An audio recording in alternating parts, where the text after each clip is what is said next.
This is Pamela Smythe from the University of Waterloo. I'm one of the hosts of Beyond the Bulletin, the podcast of internal communications at the university. We bring you news and views from the U-Waterloo community. Please spread the word that we're on soundcloud.com or wherever you get your podcasts. And now the interview from episode 151 of Beyond the Bulletin, originally broadcast on March 31st, 2023. When Darrell Adams isn't busy recruiting our next star football players or coaching our current Warriors, he's taking action against racism. He co-founded The Alliance. It's an organization created within the Department of Athletics and Recreation that strives to support Black, Indigenous, and racialized members of our community to address racism. He joined me to tell me what motivates him both on and off the field. Darrell, welcome. It's great to have you here. Thanks for having me. So, how did the Alliance come into being? Well, this goes back to the summer of 2020, excuse me. You're looking at the brutal lynching of George Floyd and Breonna Taylor, and myself being one of three full-time employees of the athletic department that identifies as Black, working with our athletic director, felt like we had to do something to figure out ways to make changes within the Waterloo network. So we started out, we brainstormed, figuring out how can we use our platforms as coaches and administrators to be able to, do something. And we started with what we called a healing circle. And it was hosted by Rohan Thompson of Breakthrough Counseling Services. We had approximately 40 people who identified as Black attend that meeting. And basically, Rohan led us through different ways that we're dealing with traumas, how we're going to move forward and continue to speak up and out and be brave and be able to, try to change the narrative, because it was horrendous to be able to experience that, to have to relive it, to have to keep talking about it. And every time you turn on social media and you see another Black person wrongfully accused or being brutalized, it just becomes something that you can't handle anymore. So we decided to do something to be able to put an end to it. So after that meeting, we had an allyship meeting, a follow-up meeting a few weeks later, where this is open to anybody of any background, ethnicity, or creed. And there was a chance for Rohan to be able to explain what allyship looks like, because a lot of people don't know. And finally, around September, we put a call to action to the department. Any students, staff, faculty that wanted to come on board the formation of this group to be able to create change within the Waterloo network. And at the start, in 2020, we started with about 20 members, I would say 15 faculty and about 5 courageous student athletes that were kind of the leaders of the group. And it's been almost 3 years now. We've duplicated in size. We're about 40 members deep now, and definitely proud of the progress that we've made. If you look back to history, starting with the civil rights movement, it's my job as a Black male to carry the torch that was passed on to me by them to make sure that these type of things don't happen in the future, because clearly they're still going on. Clearly the message hasn't gotten through. Clearly there's a level of racism that we need to destruct. And how is it going, the Alliance? When we started out, we said we wanted to be an action-based group. We identified a few different things that we could do to be able to make sure that, number one, we're educating ourselves, we're educating each other, and then we're finding ways to reach out to the community. So the group is definitely having opportunities to make some strides. We pride ourselves on communication, education. Most recently, we conducted a Learn to Swim program, reaching out to some members of the community, and then extended that to some members, student body on campus. So we're definitely making some progress. Obviously, things happens a little bit slowly, but as long as we're always moving the needle forward, definitely satisfied with the way we've gone. Why a Learn to Swim program? Yeah, so the Learn to Swim program came about, I would say, late 21, early 22, and we wanted to work with people who identify as female first, just because in the Black community, there's a huge fear of water. There's so many members of the Black community who cannot swim, who are afraid to swim. So we wanted to reach out and have opportunities to teach them a life skill. It was a free program that we started. And we had 25 that were in attendance the first time. It was an 8-week program that ran on Sundays, and we had a lot of opportunities to help them build their confidence, develop their skills and techniques, and it's been very successful. We've been able to duplicate that this year and double that number from 25 to 50, incorporating some people who identify as male now. And thankfully, we've been able to obtain some government grants to fund the program, providing equipment and lifeguards, so that way safety is always a priority. Now, you do a lot of other work in the area of equity, diversity, inclusion. And for this work, You received the Ontario University Athletics, or OUA, Equity, Diversity, and Inclusion Award. Congratulations. Thank you. You are also a mentor coach for the Waterloo Black Apprentice Coach Program. You are a member of the OUA's EDI committee. Was that in 2021? So there's a newly formed committee led by Shauna Bukow. She's the new manager of EDI within the OUA. So she established a brand new committee that will start meeting sometime this month. And now we're planning on making some changes and developing some initiatives within the province in the upcoming months. And you also are a member of Waterloo's Black Faculty Collective and a member of the Black Canadian Coaches Association, plus the Black Football Coaches of Canada. Yes, it's a lot on my plate, but it doesn't feel like work. It's just part of who I am as a Black man who happens to be involved in athletics. What motivates you in this work? Oh, my family, for sure. Number one, first and foremost, raising two beautiful children who identify as Black, but they come from a mixed background because my wife is mixed ethnicities as well. So having a multicultural family is what motivates me to be the best version of myself, what motivates me to get involved in as many different initiatives that have proper foundation, proper support, and proper ideals to be able to provide for a better future, because things have been very terrible, to be quite frank, and now the addition of social media, everything becomes public information, and these videos that you see almost daily now are it's sickening. And some things I can control, some things I can't. So the more I have a chance to educate and make changes, that's what my main goal is, to be able to ensure they have the best possible future.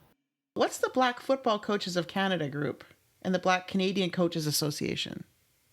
So the Black Canadian Coaches Association is kind of the umbrella group, and that's basically all the coaches in Canada across all sports that identify as Black. And the Black Football Coaches branch of that umbrella, of that tree, better said, is specifically for Black football coaches. And it started out as kind of like a forum for open conversation. It's an opportunity for us to network, to get to know one another, and then to be able to kind of share our experiences, to vent our frustrations. It's a brave space for us to be who we are, and kind of, step into our comfort zone. Whereas more times than not, we're always outside of our comfort zone because we're living in a white-centered world, and we have to code switch and be able to play the game we got to play to do the jobs that we do. So having those spaces allows us to be able to kind of remember who we are as people and be able to make changes and be able to help each other out. How do you incorporate your anti-racism work and your EDI work into your everyday? How does it impact your everyday work? Well, there's no separation. It's not like I wake up in the morning and say, "Hey, I got to do this regarding anti-racism." Being a Black man, the minute I wake up, I wake up into a racist world. So it's just a part of a fabric of who I am. It's just a matter of making concentrated efforts to educate others about, hey, this might be a racist incident, or I might have to aid a player that's dealing with some problems, or we might have meetings with the alliance. So once again, being a Black man in a white-centered world, you're always dealing with stereotypes and racism. You're always fighting. You're always on the defensive. You're always trying to find ways to prove why people should treat you a certain way. So, like I said, I don't have to go out of my way to think, okay, how do I make this anti-racist statement, or how do I do that? This is just how I live my life. When you call these things out, how is that going? It depends on the person. It depends on the atmosphere. I've been fortunate to work in an environment that allows me to speak and be heard. A lot of times here at the University of Waterloo, especially having a very proactive athletic director and head coach who are open-minded, who are against racism, they always give me the floor to speak, and they always welcome me with open arms and ears. So it's nice to know that you have the support from those who are working with you. And you'll find people that are not interested in anything you have to say, that will always have that brick wall up, that will always be racist. It's just in their blood. So it's just a matter of navigating through those water on a daily basis. Racism is something that's taught, right? If you put two newborn babies in a room, they're not going to know the difference, Black, white, Chinese, Indian. They're not going to know. People have to teach them that. We have to get to a point where we can understand, appreciate, acknowledge color and the differences in ethnicities and backgrounds, but don't have it as a hierarchy. We can't look at it as though one is better than the other, or one is more deserving, or one is more entitled, right? But racism is taught. So that's what we're trying to get to the root of the problem and convince people not to continue to teach it to the next generation. But it's going to take a lot of work because the people that benefit from racism are the ones that have to be the ones that stop teaching it, right? And it's hard to convince people, especially those entitled, white supremacist people, to say, nope, this isn't the way it should be. It's going to be a challenge. Before working in university sports, you were the head strength coach and assistant defensive line coach with the Hamilton Tiger Cats. For the 2011 and 2012 seasons, you were also three times captain and three times first team all conference player at Villanova University in Pennsylvania. Then you joined the New York Jets as an undrafted free agent, and then you were a starter at defensive tackle for the Hamilton Tiger Cats, where you were for 3 years until 2010. Were you doing anti-racism work then? During those times, it was more so about understanding the scope of racism and how the microaggressions could affect me in my development, my future. Understanding how the racism affects me, even though I wasn't directly exposed to a racist event. So it wasn't nearly what it is today in terms of me taking actions and forming groups and collaborating and building networks with anti-racism in mind. But it was also a matter of living life as a young Black male, trying to survive and being well aware of all the different forms of racism that were present. How did you make the career transition from being a player to now recruiting and being a coach? I'll tell you, it's a unique story because after I retired from Cats, my girlfriend, she's my wife now.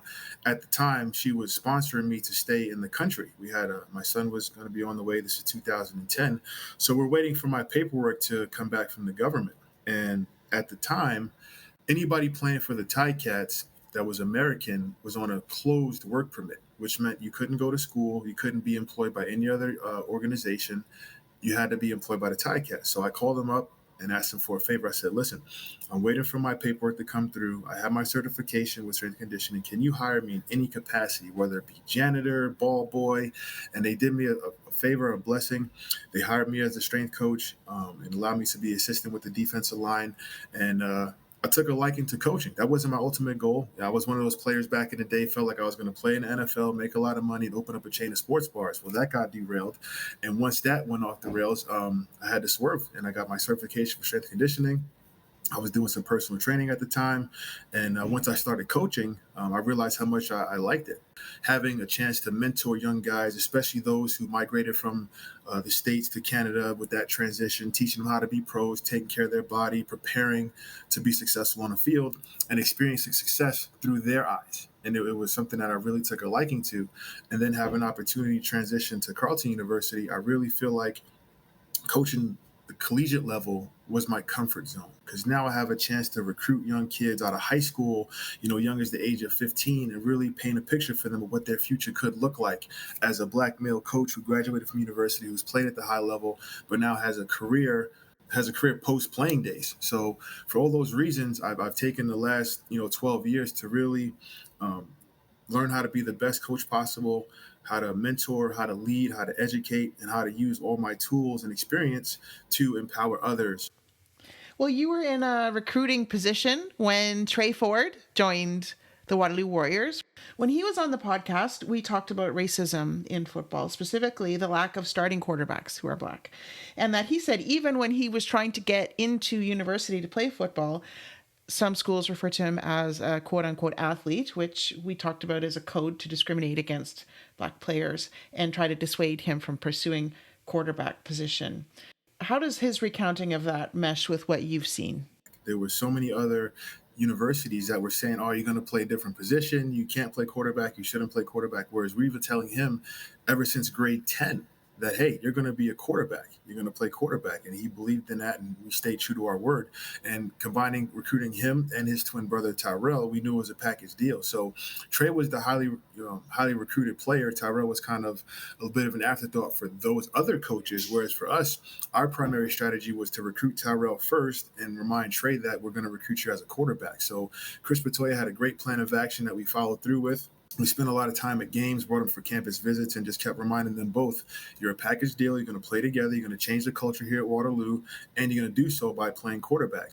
The black quarterbacks just haven't given enough opportunities. They haven't been given time to develop, time to grow, and the resources to make them productive. So when you look at what happened in the Super Bowl most recently, everybody's all up in arms. Oh, this is the first time there's two black quarterbacks. This is Super Bowl 57. If you can count, there's and countless numbers of black quarterbacks that could have been playing at that game on that stage in the past 50 years. So it's finally come a chance where we can show what we can do, and it's long overdue, in my opinion. What was it like for you to see two starting quarterbacks in the Super Bowl? It was normal. I've seen black quarterbacks my whole life. Now it's just become a big deal on a main scale because, oh, it's the Super Bowl and it's two black quarterbacks. For us, it's like, it's long overdue. We've been waiting for this a long time. We've been saying it for a long time, how we deserve opportunities to show what we can do. And it's got to be more consistent. It's got to be something that people take ownership and pride in and say, yeah, they were right.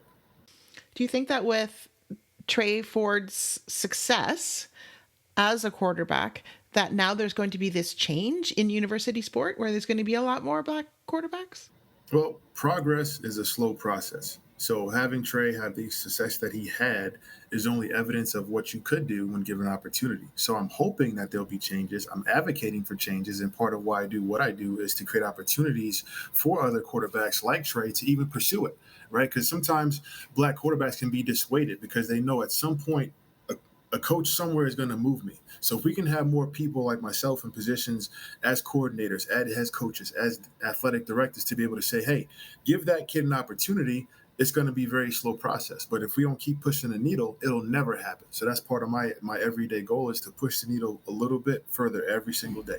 What's coming up? What's next for you at Waterloo? We've had a great offseason thus far, so the coaches will take some time to watch the film and get our guys healthy and figure out how we're going to finish the second half of the semester, get guys ready for exams, and map out the summer as we prepare for the 2023 season. And what's next for your anti-racism work? I'm looking forward to increasing the student body population of the Alliance. We have some different events happening in March, starting with a 3-on-3 tournament. We're collaborating with the UW Base organization on campus for a basketball tournament, and we're going to follow that up with a focus group addressing the topic will be, what is your background? So just having a chance for students to come in and speak about their culture, because, black is, I don't want to say black is not uniform, but there's no one singular type of blackness. Everybody has a different background, different upbringing, different cultural identity. So having a chance to share stories and collaborate and network. So increasing student body population, working with Shauna, and continuing to fight the good fight every single day. Well, thank you. Thank you for doing all of this work and for supporting our students and doing so much for our community. My pleasure. It's part of the job. And again, it doesn't feel like a job. It's just part of who I am. I owe it to myself, my kids, just paying it forward for my coaches that helped me get to this point in the past. And I'm blessed to still be involved in football. I have so many peers that envy me because I'm still coaching and involved. And, even though I'm turning 40 this year, I don't feel 40 because I'm constantly telling my story about my times in high school and university and aiding guys through their decision in this process. And it's like, man, you graduated in 05. Like, that was a long time ago, but it's been a blessing. We are the lucky ones to have you here. Thank you. And thank you for being here with me today. My pleasure. Thank you for listening to this interview from the Beyond the Bulletin podcast from the University of Waterloo. You'll find our archive of full episodes on the University of Waterloo website, and select interviews are on the university's YouTube channel. Just look for our playlist there. Please join Brandon Sweet and me for new episodes, and don't forget to tell your Waterloo connections about us.